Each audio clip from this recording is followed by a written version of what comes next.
ನಮಸ್ತೆ, welcome to Hindus ಕೈ ರುಚಿ. ಇವತ್ತು ನಾನು ಮಾಡ್ತಾ ಇರೋದು ಸೆಟ್ ದೋಸೆ ಮತ್ತು ವೆಜಿಟೇಬಲ್ ಸಾಗು. ಅದಕ್ಕೆ ಏನೇನು ಸಾಮಗ್ರಿಗಳು ಬೇಕು ಅಂತ ನೋಡೋಣ ಬನ್ನಿ. ದೋಸೆ ಅಕ್ಕಿ ತೊಗೊಂಡಿದ್ದೀನಿ 4 ಗ್ಲಾಸು. ಅದರಲ್ಲಿ 3/4 ಗ್ಲಾಸು ಉದ್ದಿನಬೇಳೆ ತೊಗೊಂಡಿದ್ದೀನಿ.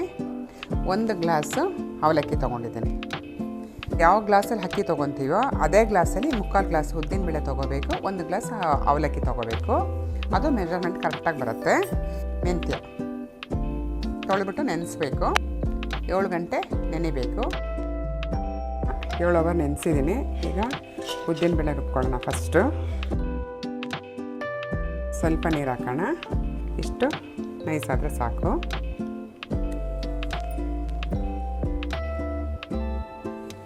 ಈಗ ಅಕ್ಕಿ ಹಾಕ್ಕೊಳ್ಳೋಣ. ಅಕ್ಕಿ ಹಾಕ್ಕೊಂಡು ರುಬ್ಕೊಳ್ಳೋಣ. ನಾನು ಸ್ವಲ್ಪ ಹಾಕಿರೋದಲ್ವಾ, 4 ಗ್ಲಾಸ್ ಹಾಕಿದ್ದೀನಿ ಅಷ್ಟೇ. ತುಂಬ ಜಾಸ್ತಿ ಇದೆ ಗ್ರೈಂಡ್ರಿಗೆ ಹಾಕ್ಕೊಳ್ಳಿ. ನಾನು ಗ್ರೈಂಡ್ರಿಗೆ ಹಾಕಿಲ್ಲ, ಮಿಕ್ಸಿಲೇ ರುಬ್ಕೊತೀನಿ. ಸ್ವಲ್ಪ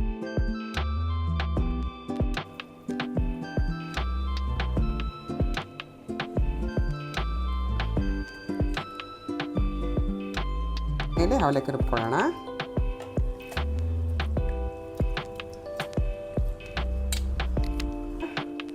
ಅವಲಕ್ಕಿ ಹಾಕೊಳ್ತಾ ಇದ್ದೀನಿ.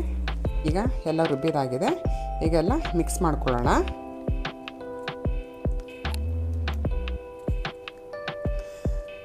ಯಾವತ್ತೂ ನಾವು ದೋಸೆ ಹಿಟ್ಟಾಗಲಿ ಇದಾಗಲಿ ಹಿಂಗೆ ಒಂದೇ ಕಡೆ ತಿರುಗಿಸ್ಬೇಕು.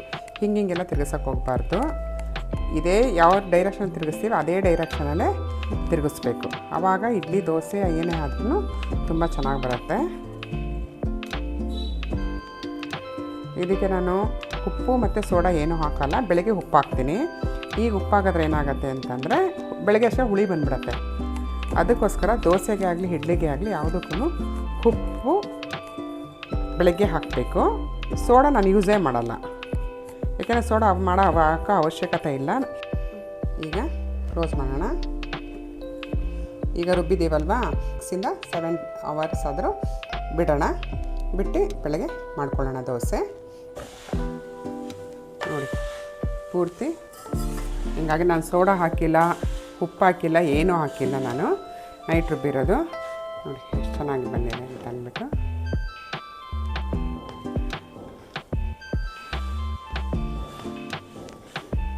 ಇಡ್ಲಿಗಾದರೆ ಸ್ವಲ್ಪ ಗಟ್ಟಿಗೆ ಬೇಕಾಗತ್ತೆ.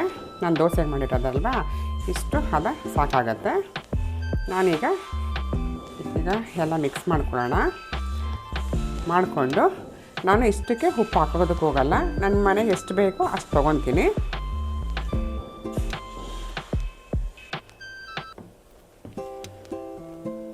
ಇದನ್ನು ಹಾಗೆ ಎತ್ತಿಡೋಣ. ಇದನ್ನು ಫ್ರಿಡ್ಜಲ್ಲಿ ಎತ್ತಿಟ್ರೆ ಇವಾಗ ಉಪ್ಪು ಹಾಕಿರಲ್ವಲ್ಲ, ಹುಳಿ ಬರೋದಿಲ್ಲ. ಈಗ ಫ್ರಿಡ್ಜಲ್ಲಿ ಎತ್ತಿಟ್ಕೊಂಡ್ಬಿಡ್ತೀನಿ. ಇದನ್ನು ಬೇಕಾದಾಗ ಯೂಸ್ ಮಾಡ್ಕೋಬೋದು. ಇಷ್ಟು ಹಿಟ್ಟಿಗೆ 1 ಸ್ಪೂನು ಉಪ್ಪು ಹಾಕ್ಕೊಳ್ಳೋಣ. ಸಾಕಾಗತ್ತೆ. ಮಿಕ್ಸ್ ಮಾಡ್ಕೊಳ್ಳೋಣ. ನಾವು ದೋಸೆ ಮಾಡೋದು ಒಂದು 10 ನಿಮಿಷ ಮುಂಚೆ ಉಪ್ಪು ಹಾಕ್ಕೊಂಡ್ರೆ ಸಾಕಾಗತ್ತೆ. ಈಗ ಸಾಗು ಮಾಡ್ಕೊಳ್ಳೋದಕ್ಕೆ 1/4 kg ಬೀನ್ಸು, 2 ಕ್ಯಾರೆಟು, ಗೆಡ್ಡೆಕೋಸು 2, ಆಲೂಗೆಡ್ಡೆ 2. ಆಲೂಗೆಡ್ಡೆನ ಕಟ್ ಮಾಡಿ ನೀರಲ್ಲಿ ನೆನೆಸಿದ್ದೀನಿ. ಈ ಥರ ಸಣ್ಣಗೆ ಮಾಡ್ಕೋಬೇಕು. ಸಾಗೋಗೆ ದಪ್ಪ ಮಾಡ್ಕೊಳ್ಳೋಕೆ ಹೋಗಬಾರ್ದು. ಇಷ್ಟು ಸಣ್ಣ ಇರಬೇಕು. ಮತ್ತು ಬಟಾಣಿ ಹಾಕ್ತಾಯಿದ್ರು ಪರವಾಗಿಲ್ಲ, ಸೀಸನ್ ಇರೋದ್ರಿಂದ ನಾನು ಬಟಾಣಿ ಹಾಕ್ತಾಯಿದ್ದೀನಿ. 1 ಕಪ್ಪು ಬಟಾಣಿ ಹಾಕ್ಕೊಳ್ಳೋಣ. ಆಮೇಲೆ ಇದಕ್ಕೆ ಟೊಮೊಟೊ 2 ಹಾಕ್ಕೊಳ್ಳೋಣ. ಇಷ್ಟನ್ನು ನಾವು ಕುಕ್ಕರಲ್ಲಿ ಬೇಯಿಸ್ಕೊಳ್ಳೋಣ. ಬನ್ನಿ. ಈಗ ಬಿಸಿನೀರು ಇಟ್ಕೊಂಡಿದ್ದೀನಿ. ಬೀನ್ಸ್ 1/4 kg ಇದೆ.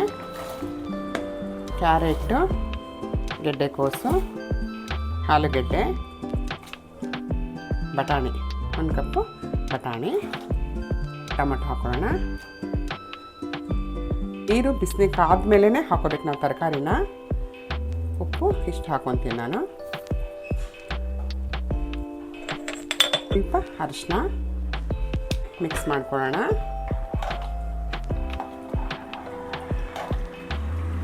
ಒಂದು ಸರಿ ಕುಕ್ಕರಲ್ಲಿ ಕೂಗಿಸ್ಕೊಳ್ಳೋಣ. ಅಷ್ಟರಲ್ಲಿ ರುಬ್ಕೊಳ್ಳೋದಕ್ಕೆ ಏನೇನು ಅಂತ ತೋರಿಸ್ತೀನಿ. ಸಾಗೋಗೆ ರುಬ್ಕೊಳ್ಳೋದಕ್ಕೆ ತೆಂಗಿನಕಾಯಿ, ಬೆಳ್ಳುಳ್ಳಿ, ಶುಂಠಿ, ಚಕ್ಕೆ ಮತ್ತು ಜೀರಿಗೆ 1 ಸ್ಪೂನು, ಹುರ್ಗಡ್ಲೆ 2 ಸ್ಪೂನು, ಸಾಗು ಗಟ್ಟಿಗೋಸ್ಕರ ಹುರ್ಗಡ್ಲೆ ಹಾಕೋದು, ಮತ್ತು ಗಸಗಸೆ 1 ಸ್ಪೂನು, ಹಸಿಮೆಣಸಿನ್ಕಾಯಿ ಒಂದು 12-13 ಹಾಕೋಣ. ಇದು ನಂದು ಖಾರ ಇಲ್ಲ ಮೆಣಸಿನ್ಕಾಯಿ, ಖಾರ ಮೆಣಸಿನ್ಕಾಯಿ ಆದರೆ ಒಂದು 10 ಸಾಕಾಗತ್ತೆ. ಸ್ವಲ್ಪ ಖಾರ ಕಡಿಮೆ ಇದೆ, ಅದಕ್ಕೋಸ್ಕರ ಸಹ ನಾನು 15 ಮೆಣಸಿನ್ಕಾಯಿ ಹಾಕೊತಾ ಇದ್ದೀನಿ. ಮತ್ತು ಕೊತ್ತಂಬರಿ ಸೊಪ್ಪು ಇಷ್ಟು ಹಾಕ್ಕೊಂಡು ಹುರ್ಕೊಳ್ಳೋಣ. ಇದು ತುಂಬ ಸಿಂಪಲ್ಲು ಸಾಗು, ಹುರ್ಕೊಂಡು ಮಾಡಬೇಕು ಅನ್ನೋದೇನಿರಲ್ಲ. ತರಕಾರಿ ಬೇಯಿಸ್ಕೊಂಡು ಇದು ರುಬ್ಬಿಟ್ಟು ಹಾಕೊಳ್ಳೋದು ಅಷ್ಟೇ, ಬೇಗ ಆಗುತ್ತೆ. ಒಂದು 10-15 ನಿಮಿಷ ತರಕಾರಿ ಕಟ್ ಮಾಡಿ ಇಟ್ಕೊಂಡು 15 ನಿಮಿಷ ಸಾಗು ಆಗಿಬಿಡುತ್ತೆ. ಇದು ಹುರ್ಕೊಬರೋಣ. ಈಗ ಈ ಥರ ರುಬ್ಕೊಂಡಿದ್ದೀನಿ. ಇಷ್ಟು ನುಣ್ಣಗಾಗಬೇಕು. ಈ ಕುಕ್ಕರ್ ಆರಿದೆ, ಎಲ್ಲ ಬೆಂದಿದೆ ಚೆನ್ನಾಗಿ. ರುಬ್ಬಿರ್ತೀವಲ್ವ ಮಸಾಲ, ಅದು ಹಾಕ್ಕೊಳ್ಳೋಣ. ಇದಕ್ಕೆ ಚೆನ್ನಾಗಿ ಬೇಯಲಿ, ಕೊನೆಗೆ ಒಗ್ಗರಣೆ ಕೊಡಬೇಕು. ಚೆನ್ನಾಗಿ ಬೆಂದಮೇಲೆ ಸ್ವಲ್ಪ ಗಟ್ಟಿ ಆಗುತ್ತೆ. ಒಂದು 10 ನಿಮಿಷ ಕುದೀಲಿ. ಒಗ್ಗರಣೆಗೆ ಎಣ್ಣೆ, ಸಾಸಿವೆ, ಕರಿಬೇವು ಅಷ್ಟೇ, 3 ಒಗ್ಗರಣೆ ಹಾಕ್ಕೊಂಡು ಆಫ್ ಮಾಡ್ಕೊಳ್ಳೋಣ. ಕರೆಕ್ಟಾಗಿ ಹಾಗೆ ತುಂಬ ಚೆನ್ನಾಗಿ ಬಂದಿದೆ. ಈಗ ಸ್ವಲ್ಪ ಎಣ್ಣೆ ಹಾಕ್ಕೊಂಡು, ಏನಕ್ಕೆ ಅಂತಂದರೆ ಚೆನ್ನಾಗಿ ದೋಸೆ ಎದ್ದೇಳಬೇಕು ಅಂದರೆ ಫಸ್ಟ್ ಈರುಳ್ಳಿ ತೊಗೋಬೇಕು. ಈರುಳ್ಳಿಲಿ ಚೆನ್ನಾಗಿ ಹಿಂಗೆ ಮಾಡ್ಕೋಬೇಕು, ದೋಸೆ ತುಂಬ ಚೆನ್ನಾಗಿ ಎದ್ದೇಳುತ್ತೆ.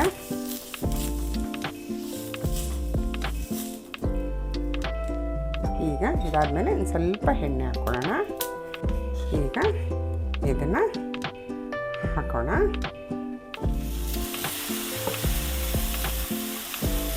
ಇದು ಸೆಟ್ ದೋಸೆ ಅಲ್ವಾ, ಇದು ಸಾಕಾಗತ್ತೆ. ಸ್ವಲ್ಪ ಮೇಲೆ ಎಣ್ಣೆ ಹಾಕೊಳ್ಳೋಣ, ಕೊತ್ತಂಬರಿ ಸೊಪ್ಪು ಹಾಕೊಳ್ಳೋಣ.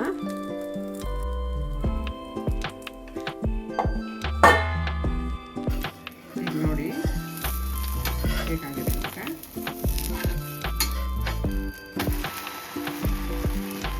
ಈ ಥರ ಎರಡು ಕಡೆನೂ ಈ ಥರ ಬೇಯಿಸ್ಕೋಬೇಕು.